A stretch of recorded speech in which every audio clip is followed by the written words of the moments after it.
Good evening everyone. फटाफट से हम लोग दिव्यांगता अधिकार अधिनियम जो हमारा PWD एक्ट है 2016 वाला, जिसमें कि पहले जो हमारा PWD एक्ट पहले वाला था तो उसमें हमारी 7 दिव्यांगताएं शामिल थी, लेकिन 2016 में इसमें संशोधन किया गया तो उसमें और ऐड करके उसको 21 बना दिया गया।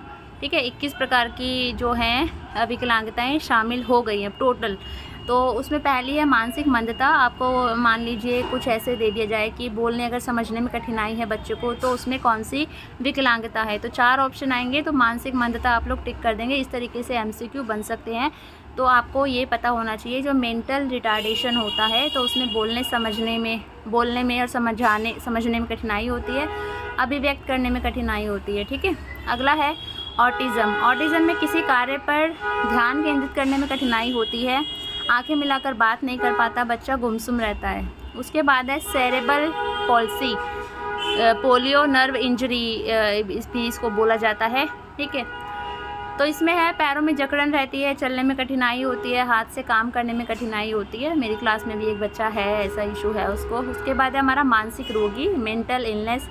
इसमें अस्वाभाविक व्यवहार होता है, खुद से बातें करता है बच्चा, भ्रम जाल होता है, मति भ्रम होती है, व्यसन नशे वगैरह का आदी होता है, किसी से डर भय होता है और वो गुमसुम रहता है। श्रवण बाधित तो सबको पता ही है, बहरापन, ऊंचा सुनना या फिर कम सुनना। मूक निक्षकता, स्पीच इम्पेयरमेंट। इसमें क्या होता है, बोलने में कठिनाई आती है, सामान्य बोली से अलग बोलना जिसे अन्य लोग समझ ही नहीं पाते हैं। अगला है दृष्टि बाधित, ब्लाइंडनेस। इसमें देखने में कठिनाई होती है, पूर्ण दृष्टिहीन भी बच्चा हो सकता है। अल्प दृष्टि, लो विजन। इसमें कम दिखता है, 60 वर्ष से कम आयु की स्थिति में रंगों की पहचान नहीं कर पाते हैं। ठीक है, अगला है चलन निशक्तता, लोकोमोटर डिसेबिलिटी।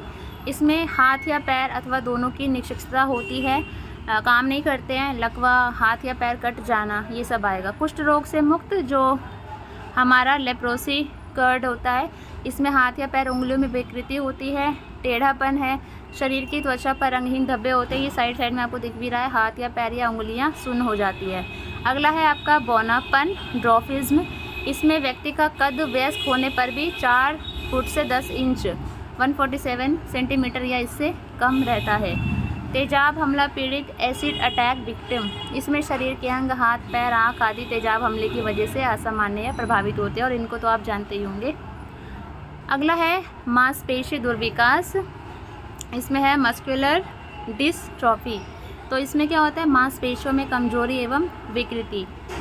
उसके बाद है स्पेसिफिक लर्निंग डिसेबिलिटी। इसमें बोलने, श्रुत मतलब सुनना, लेखन, साधारण जोड़ भाग, गुणा आदि में, आकार में, भार आदि इत्यादि में समझने में कठिनाई होती है बच्चे को। उसके बाद है बौद्धिक निशक्तता, इंटेलेक्चुअल डिसेबिलिटीज़। इसमें सीखने, समस्या समाधान, तार्किकता आदि में कठिनाई होती है। प्रतिदिन के कार्यों में, सामाजिक कार्यों में एवं अनुकूलन व्यवहार में कठिनाई होती है। अगला है मल्टीपल स्क्लेरोसिस। तो इसमें दिमाग एवं रीढ़ की हड्डी के समन्वय में परेशानी होती है, हर उसमें पिक्चर्स भी दी हुई है। अगला है आपका पार्किंसंस रोग। तो इसमें हाथ पाँव मांसपेशियों में जकड़न होती है, तंत्रिका तंत्र प्रणाली संबंधी कठिनाई होती है। और उसके बाद हमारा है हीमोफीलिया, जिसे अधिरक्तस्राव भी बोला जाता है। चोट लगने पर अधिक रक्तस्राव होता है, ज़्यादा रक्त बहता है, रक्त बहना बंद भी नहीं होता है कभी कभी। तो थैलीसीमिया, खून में हीमोग्लोबिन की विकृति, खून मात्रा कम होना, मेरे अंदर तो बहुत कम है भाई।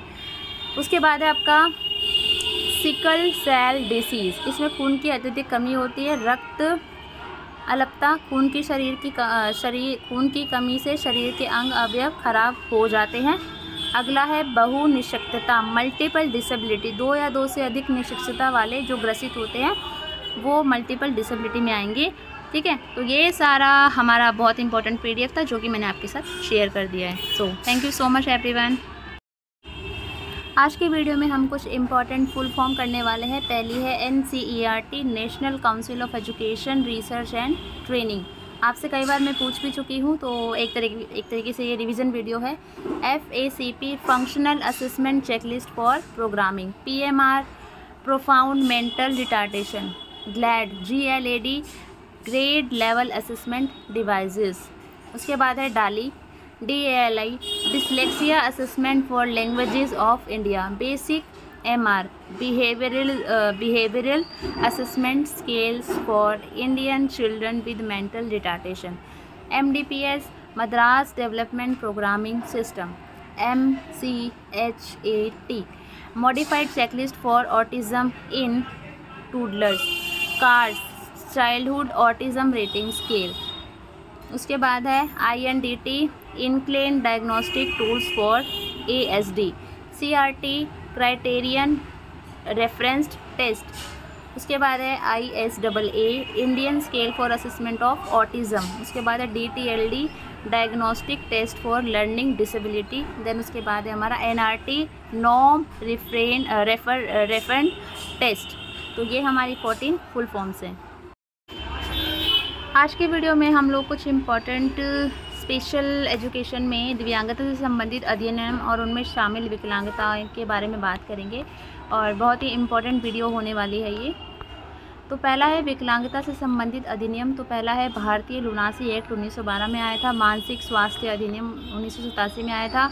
भारतीय पुनर्वास परिषद अधिनियम 1992 में आया था। विकलांगजन अधिनियम 1995 जिसमें समान अवसर अधिकारों का संरक्षण और पूर्ण भागीदारी अधिनियम 1995 जो बेसिकली ये था और इसकी बात की गई थी इसमें। अब है दिव्यांगता से संबंधित अधिनियम, तो यही है सारे। चौथे नंबर पे था। पांचवा है भारतीय न्यास अधिनियम 1999, दिव्यांगजन अधिकार अधिनियम 2016, ठीक है। उसके बाद हमारा है भारतीय लुनासी अधिनियम 1912। यहाँ पर है मानसिक स्वास्थ्य अधिनियम मेंटल हेल्थ एक्ट, ठीक है, MHA, कई बार फुल फॉर्म भी पूछ ली जाती है। इस अधिनियम के अंतर्गत मानसिक मंदता से ग्रस्त बच्चों और व्यक्तियों को शामिल किया जाता है। इसके अंतर्गत उन मानसिक मंदता से ग्रस्त व्यक्तियों या बच्चों को उपचार की सुविधा दी जाती है जो दिमागी रूप से जिनको अक्षमता है। उसके बाद है भारतीय पुनर्वास परिषद अधिनियम, ठीक है, RCI rehabilitation council of India act, full form पूछी जाती है RCI, ठीक है, 1992। इसमें कौन कौन सी विकलांगताएं हैं? इसमें है हियरिंग हैंडीकैप्ड, श्रवण विकलांग, विजुअली हैंडीकैप्ड, दृष्टि विकलांग, सफरिंग फ्रॉम लोकोमोटर डिसेबिलिटी, गतिशील अक्षमता से पीड़ित। उसके बाद है सफरिंग फ्रॉम मेंटल रिटार्डेशन, मानसिक मंदता से पीड़ित। तो ये पूछा जा सकता है कि कौन सी अधिनियम में शामिल है विकलांगताएँ। उसके बाद चौथा है हमारा विकलांगता अधिनियम जिसमें समान अवसर अधिकारों का संरक्षण और पूर्ण भागीदारी की बात की गई है 1995। इसमें आपकी ब्लाइंडनेस है, लो विजन है, हियरिंग इम्पेयरमेंट है, लोकोमोटर डिसेबिलिटी है। उसके बाद आपका लेप्रेसी क्योर्ड पर्सन है, मेंटल रिटार्डेशन और मेंटल इलनेस है। उसके बाद आपका है भारतीय न्यास अधिनियम। इसमें आपकी कौन कौन सी, इस अधिनियम 1999 में आया था और NTA फुल फॉर्म पूछी जाती है नेशनल ट्रस्ट एक्ट। इसमें आपकी ऑटिज़म है, सेरेब्रल पैल्सी है, मेंटल रिटार्डेशन है और मल्टीपल डिसेबिलिटी है। उसके बाद दिव्यांगजन अधिकार अधिनियम 2016। तो इसके अंदर जो है 21 हैं डिसेबिलिटी सारी, ठीक है, टोटल। तो इसमें blindness, low vision, leprosy cured person, locomotor disability, dwarfism, intellectual disability. उसके बाद है मेंटल इलनेस, सेरेब्रल पैल्सी। इसमें पहले जो मैंने वीडियो डिस्कस की है सारी उसमें है। स्पेसिफिक लर्निंग डिसेबिलिटीज़ है, स्पीच एंड लैंग्वेज डिसेबिलिटी है, हेयरिंग इम्पेयरमेंट है, मस्कुलर डिस्ट्रॉफी है, एसिड अटैक विक्टिम है, ठीक है। तो ये सारी हैं, एक बार आप इसको वीडियो को पॉज करके पढ़ सकते हो, ठीक है, ये सारी है इसके अंदर। और यहाँ मैं आपको एक चीज़ क्लियर कर दूँ, देखो यहाँ पर जो आपको कुछ दिख रही है 7 जो यहाँ पे है 1995 में जो आया था, ठीक है, ये जो आया था हमारा PWD एक्ट 1995। तो इसमें हमारे टोटल 7 जो है वो थी दिव्यांगताएं, ठीक है, ये 7 दिव्यांगताएं थी। लेकिन 2016 में संशोधन हुआ, इसमें 2016 में संशोधन हुआ इसी एक्ट में, ठीक है, RPWD एक्ट। तो इसमें अब 7 थी तो कितनी और जोड़ दी गई हैं, ठीक है, बताओ कितनी जोड़ी गई है? अगर 7 थी तो अब टोटल 21 हो गई है, मतलब 7 इसमें से ऑलरेडी पहले थी इसके अंदर, तो वो सेम है। देखो ब्लाइंडनेस है तो ब्लाइंडनेस जो है वो इसमें भी था, ठीक है, इस वाली में भी था। तो इस तरीके से, ठीक है। तो इसमें कितनी आप ऐड की गई थी, यहाँ पे 14 विकलांगताएँ ऐड की गई थी, ठीक है, और 7 पहले से थी, तो ये टोटल 21 हो गई। तो ये भी आपसे पूछा जा सकता है। और यार बहुत फटाफट मैं वीडियो रिकॉर्ड कर रही हूँ क्योंकि मैं अभी मतलब वही बताया ना, भाई के घर हूँ और अभी निकलना है और रास्ते में फिर वाईफाई भी नहीं होगा। फटाफट से मैं इसको रिकॉर्ड करके, मैं तो ज़्यादा फटाफट आपको समझा भी नहीं पा रही हूँ चीज़ें, तो थोड़ा सा मैनेज कर लो है। फटाफट से 4-5 वीडियो रिकॉर्ड करके इनको मर्ज करके फिर मैं आपके साथ इसको शेयर कर दूँगी फटाफट से। तो यहाँ पर है आपका अधिगम अक्षमता, ठीक है। तो इसका अर्थ क्या होता है बेसिकली आपको ये जानना है। तो अधिगम मतलब क्या होता है, सीखना, ठीक है। एक तरीके से हमारी लर्निंग होती है। अक्षमता का तात्पर्य क्षमता के अभाव या क्षमता की अनुपस्थिति है। देखो अधिगम यानी अधिगम हमारा सीखना है, मतलब सीखने की हमारी क्षमता में कमी है, हमारी क्षमता नहीं है सीखने की, तो उसको हम अधिगम क्षमता कहते हैं, ठीक है। अधिगम अक्षमता। अधिगम अक्षमता का पद का सर्वप्रथम प्रयोग 1963 ईस्वी में सैमुअल किर्क द्वारा किया गया था, इसको आप याद रखना। अधिगम अक्षमता में बालकों में भाषा संप्रेषण संबंधी विकार व कुछ पढ़ने में संबंधी व कुछ लिखने में संबंधी कठिनाई व कुछ में गणितीय संबंधी कठिनाइयाँ उत्पन्न हो जाती है। तो ऐसे अक्षमता वाले बालक अधिगम अक्षमता वाले बालक कहलाते हैं, मतलब उनको लर्निंग में कुछ प्रॉब्लम हो रही है, सीखने में कोई दिक्कत हो रही है। इनका वर्गीकरण कुछ इस तरीके से मौखिक विकार में आता है अफेजिया, डिस्फेजिया, ये याद कर लेना बहुत इंपॉर्टेंट है। पठन विकार में आएगा लेक्सिया, डिसलेक्सिया, पढ़ने में जो दिक्कतें आती है, ठीक है। लेखन विकार में ग्राफिया, डिस्ग्राफिया, ग्राफ से आप इसको याद कर सकते हो, ग्राफ करना। गणितीय विकार में डिसकैलकुलिया, कैलकुलेटर गणित से रिलेटेड होता है, इस तरीके से आप इसको याद कर सकते हो, ठीक है। तो ये छोटी छोटी वीडियोज़ है, मैं इनको मर्ज कर दूँगी अभी। यहाँ पर आपका क्वेश्चन है, कान के कितने भाग होते हैं, नाम लिखो। कान के 3 भाग होते हैं, आउटर ईयर, इनर ईयर और मिडल ईयर। कान की सबसे छोटी हड्डी का नाम लिखे, स्टेपीज होती है। 15 से 18 माह का बच्चा लगभग कितने शब्द बोल सकता है, तो वो 250 शब्द बोल सकता है। पीटीए का पूरा नाम लिखिए, प्योर टोन ऑडियोमेट्री, इसका आंसर हो जाएगा। टीएफटी का पूरा नाम है टर्निंग फॉर्क टेस्ट। टीएफटी के कितने प्रकार होते हैं, नाम लिखो। तो इसमें है रीने फॉर्क टेस्ट और वेबर टेस्ट। टेक्नोलॉजी के आधार पर श्रवण यंत्रों के प्रकार आपका है एनालॉग हियरिंग एड और डिजिटल हियरिंग एड, 2 प्रकार के होते हैं। बाह्य कण के कितने भाग होते हैं, तो पीना और ईएसी, एक्सटर्नल ऑडिटरी कैनल, तो 2 भाग होते हैं। मानव की सामान्य श्रवण क्षमता कितनी होती है, 0 से 25 डेसिबल होती है। साउंड से उत्पन्न होने वाली तरंगों के नाम लिखिए, अनुपस्थ तरंग और अनुदैर्ध्य तरंग। जन्म पूर्व होने वाली हियरिंग लॉस के कोई 2 कारण बताइए। तो 2 कारण ये है कि गर्भावस्था में माँ के द्वारा नशीली चीज़ों का सेवन करना, दूसरा है गर्भावस्था में अधिक मात्रा में एक्सरे या अल्ट्रासाउंड करवाना। अगला है श्री की पहचान, ये तो नहीं आएगा। हियरिंग लॉस की जांच कितने प्रकार से की जा सकती है, तो इनफॉर्मल टेस्ट और फॉर्मल टेस्ट। अगला है आपका वीआरए का पूरा नाम लिखिए, विजुअली रीइंफोर्समेंट ऑडियोमेट्री। व्यक्तिगत श्रवण विस्तारण यंत्र के 2 प्रकारों के नाम लिखिए, बीटीई और ईटीई। अगला है आपका सुनने के महत्व को समझाइए, ये तो इतना इम्पोर्टेंट नहीं है। हेयरिंग सेल्स, बाकी सारे हाँ ये आप लोगों को याद करना है।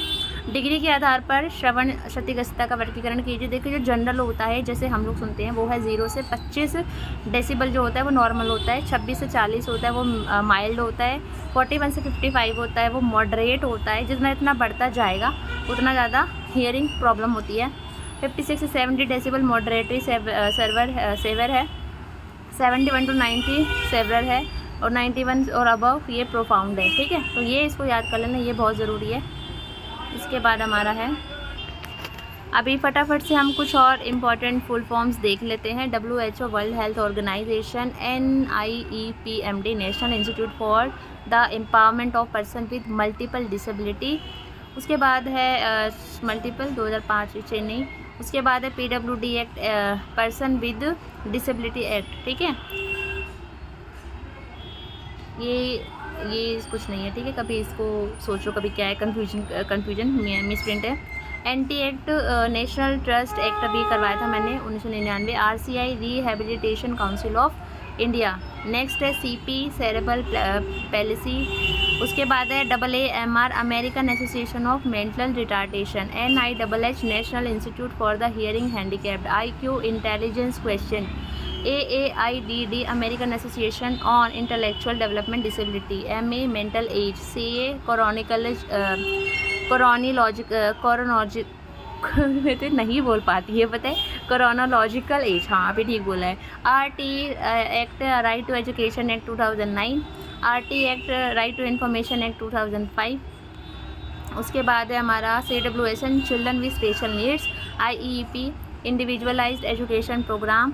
देन उसके बाद है MDPS Madras development programme system, FACP functional assessment checklist for programming, IP individual programme, ID intellectual disability, SRP school readiness programme, TLM teaching learning material, SHS self help skills, DSWSC Delhi society for the welfare of special children ICIDH international classification of impairment disability and handicap, CAP curricular action plan, NRT norm reference test. उसके बाद है NIMH national institute for the mentally handicap.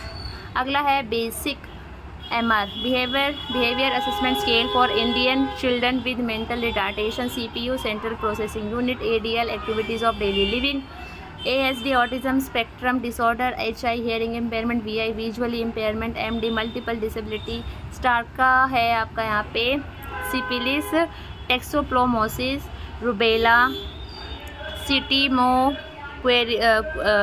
क्या लिखा यार ये, cytomegalo virus, herpes simplex, AIDS. वैसे इतनी भयंकर वाली आएगी नहीं।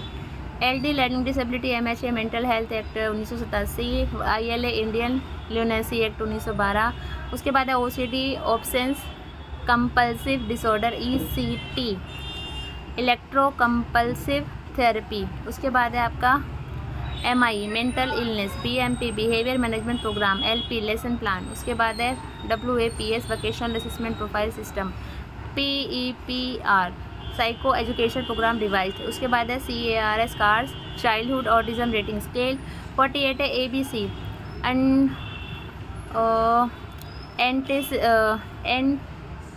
यार कुछ प्रोनाउंसिएशन पहली बारी वर्ड्स देख रही हूँ।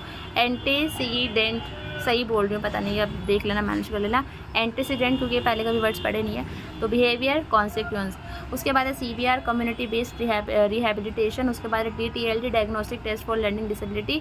AT है आपका सिस्टम टेक्नोलॉजी। उसके बाद है आपका ADHD attention deficit hyper active disorder. ये पूछा जाता है, ये बहुत इंपॉर्टेंट है, इसको याद कर लेना। OCD obsessive compulsive disorder. PTD NOS pervasive developmental disorder not otherwise specified. उसके बाद है USB यूनिवर्सल सीरियल बस। रमसा, ये बहुत पूछी जाती है, रमसा फेवरेट बनी हुई है आजकल। राष्ट्रीय माध्यमिक शिक्षा अभियान। उसके बाद SSS serve Shiksha Abhiyan. IEDSS inclusive education for disabled at secondary stage. AAC argumentative alternative communication. 60 है CCE continuous and comprehensive evaluation. BRC block regional centre. UEE universalisation elementary education. AC air condition. उसके बाद है आपका AGC automatic gain control. BC bone conduction. BTE behind the ear. CBM Christian blind mission. उसके बाद है glad grade level assessment device. उसके बाद है कॉम क्रॉनिक ऑटिटिस मीडिया। उसके बाद है CSOM, इसका है क्रॉनिक सुप्राटिव ऑटिटिस मीडिया। 71 है आपका daily disability adjusted life year. HL hearing level. DB decibel. ENT ear nose and throat. उसके बाद है ERA, इसमें आएगा आपका इवो response audiometric. FM frequency modulation radio device. HAWG hearing aids working group. IEC international electrical commission. FIOS international federation of oto rhino. उसके बाद है ICO international organisation for standardisation. ITC in the canal. ITE in the ear. MA milliampere. OAE auto autism emission. ORL, यार बहुत शोर आ रहा है यार गाड़ियों का इधर। तो ORL है oto rhino lazy zoology. OSPL output sound pressure level. उसके बाद हमारा है PEC primary ear case. PEHC primary ear and hearing care. PHC primary health care. SPL sound pressure level. PECS picture exchange communication system. NCLB no child left behind. NIOS national institute for open schooling. EFA education for all. CWD children with disability. MSJE ministry of social justice and empowerment. NWPWD national policy for person with disability 2006। NSSO national sample survey organisation. ठीक है, उसके बाद कितने रहते हैं ये 99 है। NGO non government organisation 100 है। SEC socio economic status. UNCRPD united nation convention on the rights of person with disability. UDL universal design learning 103 है आपका। AD American with disability act. AAC alternative argumentative organisation. ADD है attention deficit disorder. उसके बाद है आपका ADIP attention to disable person for purchases. आपके एलिमको है artificial limb manufacturing corporation of India. APE adaptive physical education. ASL American sign language. AT है assistive technology.